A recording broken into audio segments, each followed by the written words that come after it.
Madame la Première ministre, chère Elisabeth, Monsieur le Président du Sénat, cher Gérard Larcher, Mesdames et Messieurs les ministres, Mesdames et Messieurs les parlementaires, Monsieur le Président des Césaires de France, cher Dominique, Monsieur le maire de Saint-Malo, cher Gilles, merci pour ton remarquable accueil. Merci d'être ici à Saint-Malo. Monsieur le Président de la région Bretagne, cher Loïc, merci beaucoup pour l'ensemble de l'organisation de cet événement. Merci à tes équipes, puis merci également pour ces perspectives que tu viens de tracer. Nous vous saluons toutes et tous et bien sûr, j'associe le président délégué Renaud Muselier. Nous saluons nos chers collègues, donc présidente et président de Région de France. Mesdames et messieurs les élus, mesdames et messieurs, chers partenaires, mesdames et messieurs les agents des collectivités territoriales, vous qui êtes chaque jour le visage de nos régions et la force des services publics. Ici, à Saint-Malo, cher Gilles Lurton, nous sommes saisis à la fois par la force de vos remparts, mais aussi par la fragilité de nos constructions devant la puissance de la mer, de par, bien sûr, les risques de submersion. Conjuguer des exigences qui semblent contraires pour certains, conjuguer les exigences sociales, économiques, environnementales, c'est notre quotidien d'élu local. Alors, Madame la Première ministre, je vous lance un défi poussé par le souffle breton. Et si vous nous faisiez confiance, et si nous formions un vrai tandem État-région pour atteindre nos objectifs communs? La planification écologique, bien sûr, la souveraineté de notre pays, industrielle, énergétique, alimentaire, sanitaire, la réduction des inégalités par un savoir accessible à tous et à un travail de valeur. En termes clairs, et si nous acceptions de travailler, de réellement travailler, de bâtir des projets, des conjugaisons, des conciliations, bref, apporter réellement des solutions pour que le cœur des Français soit plus heureux. Parce que c'est le thème de notre congrès, les régions au cœur des solutions. Alors oui, travaillons ardemment, donnons l'exemple et le cap. Car c'est là que réside la noblesse de nos mandats d'élus locaux, d'élus nationaux, de présidents de région. Et c'est dans l'action concrète que nous réalisons les engagements que nous avons pris devant les électeurs. Entre possible et impossible, deux lettres et un état d'esprit. C'est cette belle citation que j'affectionne particulièrement du général de Gaulle dans ses mémoires de guerre. En fait, il décrivait, le général de Gaulle, un état d'esprit et le souffle de l'action qui nous anime tous. Et donc, aujourd'hui, soyons sur le souffle breton et sur cet appel et ce défi de Saint-Malo. Parce que rien nous est plus difficile que de constater que notre action est entravée souvent, que notre pouvoir d'agir est restreint, au fond que les libertés locales, qui sont la réponse à bien des problèmes de nos concitoyens, sont si souvent corsetées, parfois paralysées. Alors, Madame la Première ministre, chère Elisabeth, je souhaite vous remercier de votre présence cette année encore parmi nous, avec plusieurs autres membres du gouvernement. Elle est le symbole, bien entendu, de l'attention sincère que vous portez aux régions. Et donc, Madame la Première ministre, au nom des présidentes et des présidents des régions de France, je vous lance cet appel de Saint-Malo pour ce nouveau souffle. Nous avons besoin de vous entendre sur les sujets que nous partageons. Car la situation de la France, de notre beau pays, dans toutes ses diversités, est contrastée et préoccupante. Au plan économique, La situation donne des signes d'amélioration, avec un taux de chômage à 7%, qui est une moyenne nationale, mais qui masque des disparités territoriales très très fortes. Le nombre de demandeurs d'emploi n'a jamais été aussi faible depuis 2008. La France est désormais le pays le plus attractif d'Europe pour les investissements étrangers, nous en félicitons. Mais dans le même temps, le climat des affaires est morose, la crise de l'immobilier et du logement, et j'insiste sur cette crise du logement, nous en avons parlé au début de l'été avec le président Larcher, cette crise du logement monte inexorablement. Nous avons aussi une alerte sur la charge de la dette. Et puis pour nos concitoyens, parce qu'il est nécessaire d'être attentif aux Françaises et aux Français et de ne pas rester dans des comités restreints. L'INSEE dresse cette semaine le constat du recul du moral des ménages en France avec de fortes préoccupations qui s'expriment sur l'inflation, sur la baisse du niveau de vie, les craintes concernant l'évolution du chômage devant la hausse des taux d'intérêt et les refus d'octroi des prêts. Et puis, nous voyons les travailleurs devenir de plus en plus pauvres et la précarité, la misère grandir. Ici ajoute le sentiment pour nos concitoyens d'impuissance ou de peur devant un monde qui se dérègle, devant la sécheresse ou les incendies de l'été, devant les coupures d'eau, et j'ai une pensée particulière pour Mayotte, ce territoire français qui souffre. Je pense aussi au plan de rationnement de l'énergie. Ces angoisses trouvent un écho dans les catastrophes naturelles qui ont affecté les peuples de la Méditerranée, dans le retour de la guerre aux frontières de l'Union européenne, bien sûr plein soutien au peuple ukrainien, et bien sûr nous pensons aussi au peuple arménien. Il y a aussi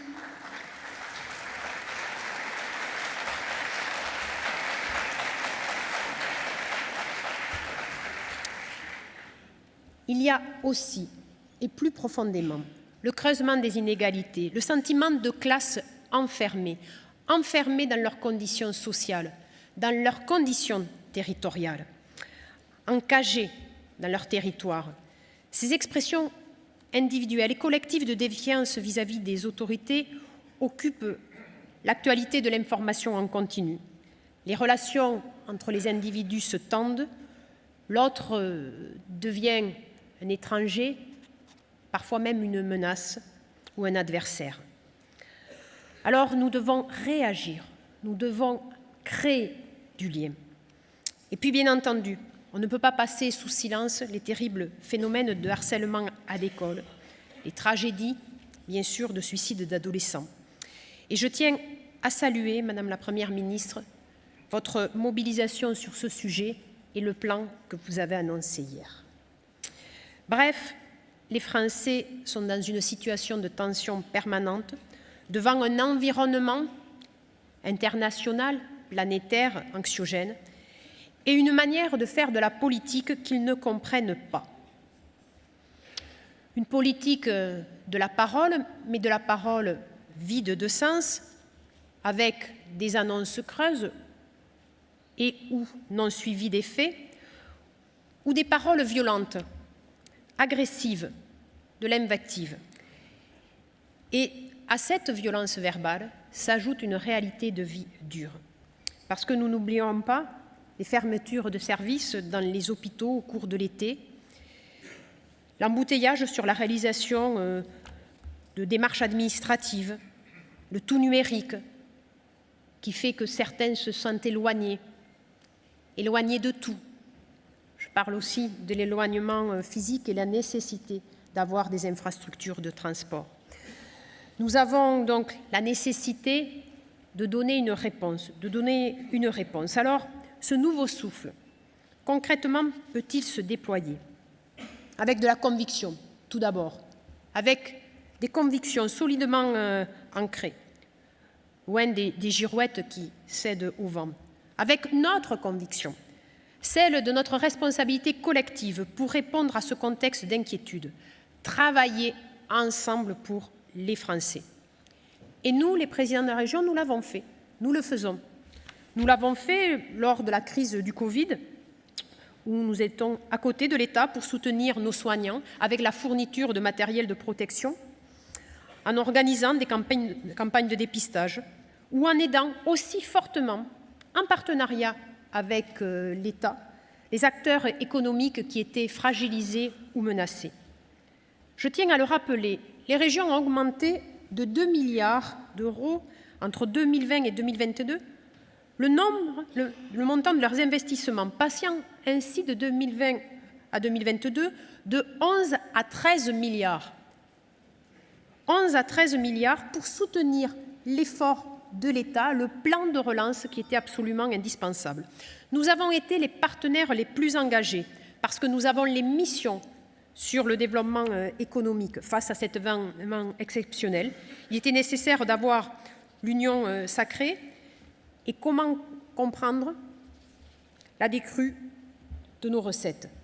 Les régions sont le seul échelon de collectivité aujourd'hui qui n'a pas retrouvé en 2022 ni en 2023 son niveau d'épargne avant crise, ni sa capacité de désendettement. Parce que cet investissement, il était indispensable aux côtés de l'État. Nous l'avons fait et nous voulons bien sûr continuer. Dans les faits, ce n'est pas le constat auquel nous sommes confrontés. Je ne vais citer que quelques exemples ces dernières semaines. Hier, le projet de loi de finances pour 2024. Dotation de compensation de réforme de la taxe professionnelle. Pour les régions, une baisse de 6,3%, 30 millions d'euros en moins, alors qu'elle ne baissera que de 1,2% pour les communes, 1,3% pour les EPCI et 0,8% pour les départements. Quelle est la cohérence? Quelle est la justice? Je pourrais également citer la compensation de la perte de recettes de 107 millions d'euros dédiés au financement de la formation professionnelle et issue des frais de gestion de la CVAE, qui était une compensation pérenne. Je vous l'ai prouvé l'année dernière, Madame la Première ministre, et de nouveau, cette année, je vais devoir le prouver à Bercy. Que de temps perdu. Ne soyons pas dans la mesquinerie face à la faiblesse de l'enjeu comparé à l'envergure du budget de l'État. Alors, ligoter, asphyxier les régions, quel intérêt? Alors que vous avez besoin de nous pour que nous fassions réussir la France ensemble, parce que nos succès seront vos succès, parce que vos succès seront nos succès. Nous sommes présidentes et présidents de régions pleinement mobilisés. Nous sommes membres de l'équipe France. Je vous l'ai déjà indiqué, je le martèle. Oui, aux côtés du gouvernement, le couple État-région est fondamental, est un moteur indispensable pour la réussite. Alors, dans cette période, faisons Pâques. Faisons Pâques comme au rugby, parce que c'est ainsi que la France peut gagner. D'autres exemples. En matière de transport, quelle est la traduction concrète de 100 milliards d'euros d'investissement? J'y reviendrai. Quel est le sens des annonces non concertées avec les régions sur le pass national? Nous y sommes favorables, bien entendu, à avoir une politique tarifaire. Mais travaillons, en premier, travaillons avant de faire des annonces qui n'ont pas eu le début d'une réalité. Je voudrais aussi juste rappeler, si on parle des mobilités, ce qui est une réalité fiscale. Quand un Français fait un plein dans sa voiture, aujourd'hui c'est quasiment 100 euros. Sur 100 euros, il y a 1 euro qui revient aux régions.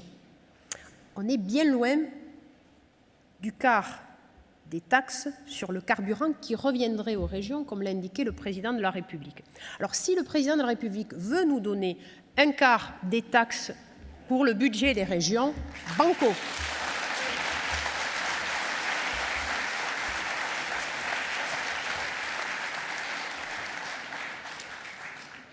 Un autre exemple, parce que nous y sommes toutes et tous particulièrement engagés, la planification écologique. La planification écologique, elle est fondamentale pour donner un espoir à nos jeunes. Loïc Chenet-Girard l'a bien rappelé. Ces préoccupations, elles sont vibrantes dans la jeunesse et nous devons y répondre. Et nous partageons la nécessité du mix énergétique, avec bien sûr la sûreté qui nous est vraiment assurée dans l'approvisionnement par le nucléaire, mais aussi, et nous devons engager fortement le développement des énergies renouvelables. C'est toute la question de la rénovation énergétique, c'est toute la question de la biodiversité. Là aussi, avec les parcs naturels régionaux, les régions s'engagent fortement. Nous devons être dans des COP régionales, nous voulons les mettre en œuvre et nous commençons à apprendre, selon les territoires, qu'il pourrait y avoir des COP départementales. Et je le dis très clairement, je suis et régionaliste et départementaliste. Je ne participe pas à cette volonté de supprimer les départements, mais sur la question de l'énergie, sur la question de l'écologie, soyons sérieux, sur la question des énergies renouvelables. Nous avons besoin de territoires larges pour pouvoir développer la question de l'hydroélectricité, la question de l'éolien flottant ne peut pas se traiter à l'échelle d'un département ou même en dessous. Quand on veut développer la question de la méthanisation, nous avons besoin de souffle, nous avons besoin d'une mutualisation. Et ça, c'est indispensable parce qu'à travers la question de la méthanisation, c'est bien entendu la question des énergies renouvelables, mais aussi c'est un revenu pour nos agriculteurs. Et cela, il ne faut pas l'oublier, parce que c'est cela la nécessité de l'action publique, de savoir concilier, de savoir conjuguer et de ne pas stigmatiser, de ne pas exclure ou de ne pas juger. Alors nous devons continuer à travailler. Alors Madame la Première ministre, ce que nous souhaitons, en effet, c'est pouvoir exercer des missions ensemble qui répondent aux objectifs gouvernementaux et pour le bonheur des Français. Tout simplement, ce que nous voulons vous dire, c'est que nous vous tendons la main, bien entendu. Saisissez-la. Aujourd'hui, la France, elle est menacée dans ses fondements républicains. Alors, il ne faut pas se tromper d'adversaire. Il ne faut pas se tromper d'adversaire et l'énergie, elle doit être là pour consolider la République et lutter contre les extrémismes et contre les populismes. Parce que nous devons faire réussir la France. Parce que si ce sentiment de désespoir se propage, s'amplifie, à ce moment-là, c'est l'extrême droite qui gagnera. Et cela, républicains que nous sommes, nous ne l'accepterons jamais.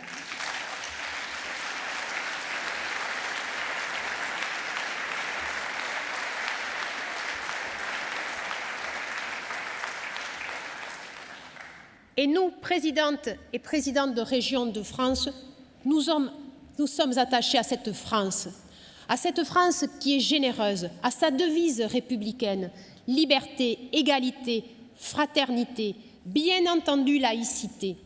Et face à ces ennemis de la République, nous ne baisserons pas les yeux, ni la conviction, ni la force de combat, parce que c'est nous qui gagnerons.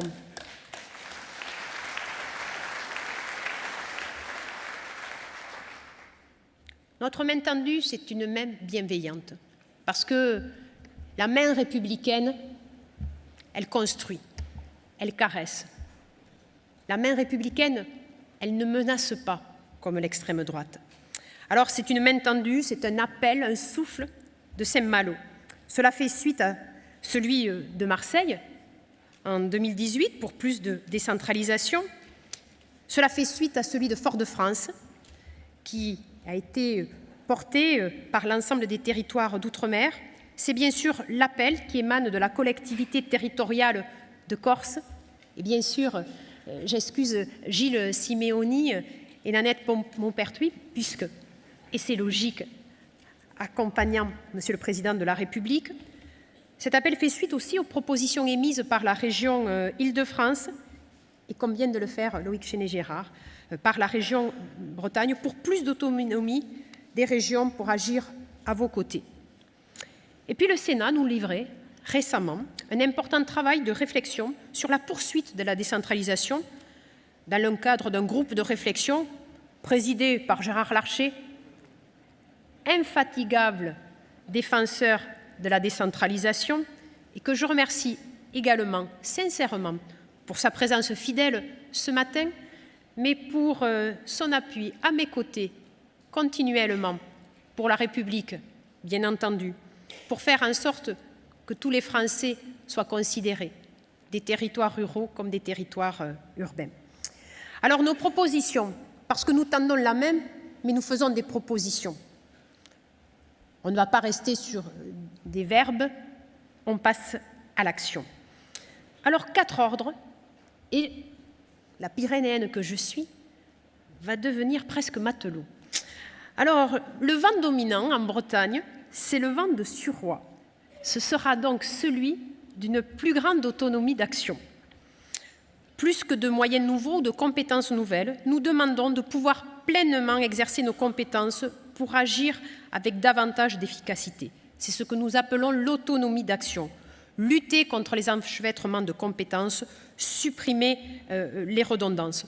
Le livre blanc des régions que nous avons élaboré en 2022 est un document que nous avons concerté tous ensemble, travaillé et sur lequel nous devons nous reposer. L'autonomie d'action en matière de compétences éducatives, l'éducation, le bien le plus précieux de notre République. Cela veut dire renforcer l'autonomie pédagogique des établissements et conférer aux régions une plus large autonomie de gestion. L'éducation et les lycées sont le creuset de la promesse républicaine et les enseignants ont une tâche immense à accomplir. Nous devons avoir une pleine autorité. L'autonomie d'action en matière des politiques d'orientation. Cela veut dire conférer aux régions une pleine légitimité, une pleine réalité pour agir dès le collège, puis au lycée et dans l'enseignement supérieur, pour démocratiser la réalité de la connaissance des métiers, mais également la réalité des parcours de formation. Pour lutter contre le déterminisme social, c'est ce que nous devons faire au moment de l'orientation. Nous devons renforcer l'égalité des chances de chaque élève pour que chacun puisse choisir son destin, puisse être maître de son destin. L'autonomie en matière de politique de l'emploi, cela veut dire donner aux régions une compétence globale.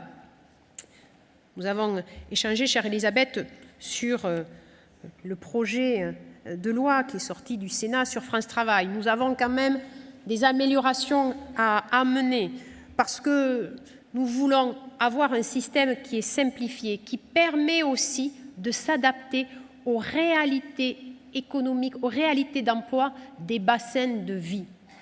Il n'est pas question d'avoir une politique nationale ou des politiques régionales. Ce que nous demandons, les présidentes et les présidents de région, c'est qu'au niveau de chaque région, nous puissions, avec le préfet de région, avoir des déclinaisons par bassin d'emploi, par bassin de vie.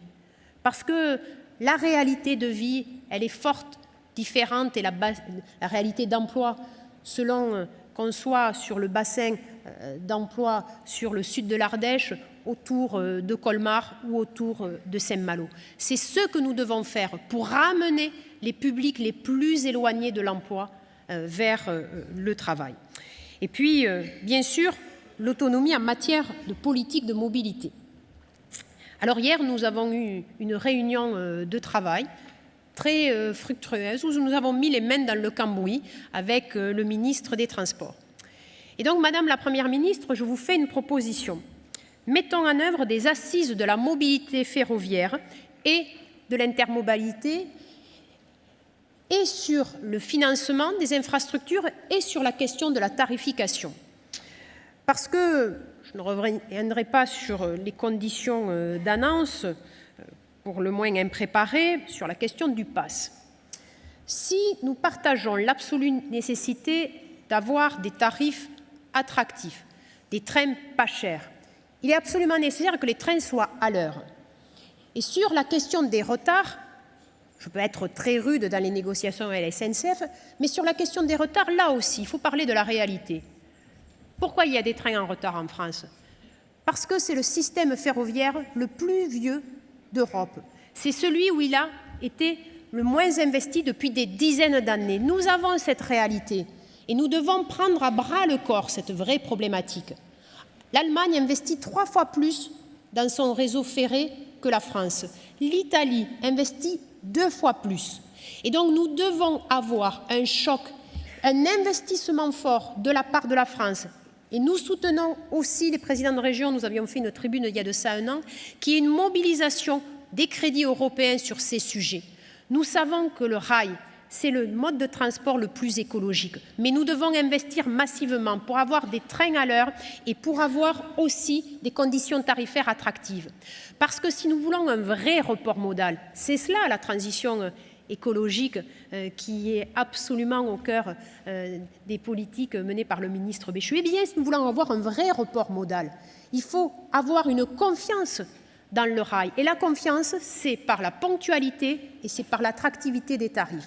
Et c'est pourquoi ces assises de la mobilité ferroviaire et de l'intermodalité, parce qu'il faut arriver jusqu'à la gare, eh bien, on doit prendre à bras le corps la question des fameux 100 milliards que nous avions demandé il y a de ça 1 an et où nous avions ce chiffre n'avait pas été donné juste dans un esprit communicant, parce que nous y avions travaillé, c'est le besoin sur les 10 prochaines années et pour les infrastructures et pour les ERTMS, la spécialiste des transports que vous êtes, comprenez parfaitement mon jargon, c'est la signalisation, pour celles et ceux qui ne sont pas trop férus sur ces sujets, mais également le matériel roulant. Et le matériel roulant aussi, il doit être dans la transition écologique et énergétique.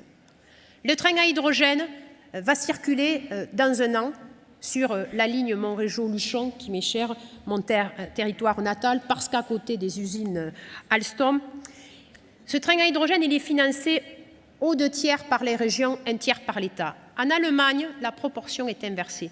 Nous devons développer les trains à batterie. Nous devons développer les trains hybrides. Tout cela, je vous le cite pour vous démontrer que l'innovation dans ce pays, elle existe. Elle existe et nous avons une industrie des transports qui est majeur.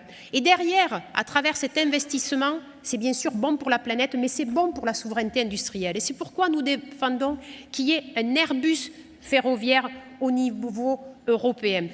Nous avons connu les préventions, il y a de ça quelques années, de la Commission européenne par rapport à des conditions de respect de la mise en concurrence.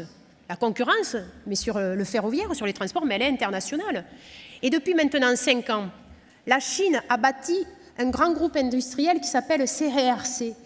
Et CRRC est en train d'avoir les marchés sur le continent américain et sur le continent africain. Cette avance technologique que nous avons en France, que nous avons en Europe, il est absolument nécessaire de la préserver et de la développer. C'est ainsi que nous aurons aussi la fierté d'avoir une reconnaissance à l'international pour relier les gens. La patrie des droits de l'homme, eh bien, elle doit aussi continuer à relier les populations. Alors l'autonomie dans la République, c'est bien sûr aussi pour les régions d'outre-mer, pour les collectivités territoriales d'outre-mer, pour la Corse. C'est à la fois la reconnaissance d'histoire et de culture spécifiques qui enrichissent notre patrimoine commun et le renforcement d'une capacité à apporter dans la proximité des réponses très différentes de celles qui ont habituellement en cours sur le territoire métropolitain. Cela vaut d'abord en matière réglementaire, car l'adaptation des lois au contexte des Outre-mer et de la Corse est une nécessité d'action. Mais cela vaut aussi sur le modèle de la Nouvelle-Calédonie en matière d'exercice des compétences lorsque la région ou la collectivité territoriale s'estime en mesure de se substituer à l'État dans une démarche de subsidiarité reposant sur une confiance réciproque. Confiance, là aussi, c'est essentiel. En Corse, à La Réunion, en Guyane, en Martinique, en Guadeloupe, à Mayotte, mais aussi à Saint-Pierre-et-Miquelon, à Saint-Martin, l'attachement aux couleurs du drapeau français est fort. Et j'ai pu le constater ces derniers mois en étant à La Réunion. Oui, l'attachement aux couleurs du drapeau français est fort. Et cela n'enlève rien à la volonté légitime d'une plus grande autonomie d'action par rapport à un cadre rigide venu de la métropole. Car, au fond, c'est d'une autonomie à la carte. Nous en avons la maturité politique pour renforcer la capacité à agir dans la proximité et en fonction de l'analyse partagée de la situation entre l'État et les régions. Et cette autonomie d'action, elle n'est possible qu'à 3 conditions. Ce sont les vents de nos rois. Davantage d'autonomie fiscale, bien entendu. Nous demandons d'avoir une fiscalité plus forte que ce qu'elle est aujourd'hui. Je tiens à le rappeler, quand parfois j'entends certains représentants de l'exécutif s'agacer quand les collectivités locales, qu'elles soient communales, départementales ou régionales, ont un problème, elles appellent l'État. Ah oui, mais par force, on est mis dans une situation de dépendance. On est complètement lié aux dotations. Le budget des régions, c'est 95% des dotations. Quand vous n'avez que 5% de marge de manœuvre, quand il y a un gros problème, bien entendu que nous faisons appel à l'État parce que l'État l'a voulu depuis des années. L'affaiblissement de l'autonomie fiscale des régions, elle remonte à la suppression de la taxe professionnelle, c'était il y a de ça 13 ans. Et donc, nous devons avoir plus d'autonomie fiscale et surtout avoir une fiscalité en lien avec les missions. Parce que nous investissons fortement dans l'économie, nous investissons fortement dans le commerce, l'artisanat, l'industrie. Nous investissons fortement dans les start-up, dans la question aussi de nouvelles technologies qui sont liées aux métiers verts, qui sont liées aussi à la nécessaire capacité à avoir des métiers du fer, des métiers de l'industrie. Mais le bénéfice est plutôt sur le bloc local ou intercommunal. Et c'est pourquoi nous demandons d'avoir la substitution des impôts dits voitures, de façon communément, à une fiscalité qui est liée à l'action économique et par exemple l'impôt sur les sociétés. Fiscalité, je tiens bien sûr à vous en parler ici en Bretagne, méditerranéenne que je suis aussi. Ayez une attention particulière, Madame la Première ministre, pour la question du changement de fiscalité sur le carburant pour nos pêcheurs, parce que cela va avoir un impact très complexe sur la viabilité de nos métiers liés à la pêche et nous devons être dans une prise en compte de cette filière qui est ô combien essentielle, mais qui est ô combien fragilisée depuis des années. Et puis autonomie fiscale et puis autonomie bien sûr de gestion. Et c'est une composante indissociable de la libre administration. Alors, pas de contrat de Cahors ou pas de contrat de Cahors maquillé. Nous savons quand même détecter cela de loin. Et puis davantage d'autonomie réglementaire. L'autonomie réglementaire, c'est l'inverse de l'inflation normative qui paralyse l'action des collectivités et leur coûte plus cher chaque année. Françoise Gatel, sénatrice d'Ille-et-Vilaine, et donc la délégation aux collectivités territoriales et à la décentralisation au Sénat, a conduit un travail important sur l'impact des normes nouvelles pour les collectivités. Ce rapport, il donne le tournis, presque le Mistral qui nous bouscule, cher Renaud. C'est donc un stock de 400 000 normes.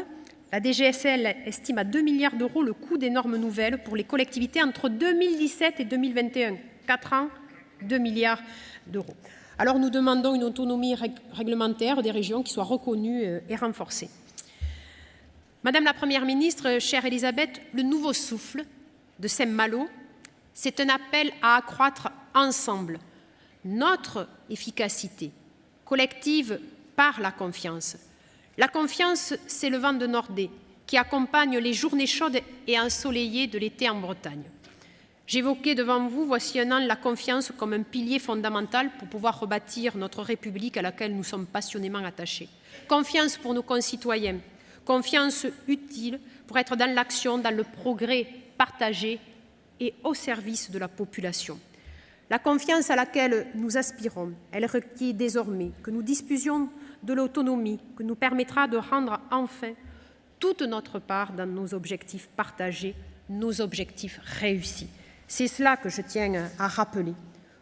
Vos succès sont nos succès sont vos succès, parce que c'est le succès de la France. Alors, le poète René Char, que j'affectionne particulièrement, a écrit une belle expression, c'est que l'esprit du château fort, c'est le pont-levis. Alors, devant la citadelle de Saint-Malo, en fait, le pont-levis, Madame la Première ministre, c'est la main tendue et c'est la confiance entre les régions et l'État. Je vous remercie.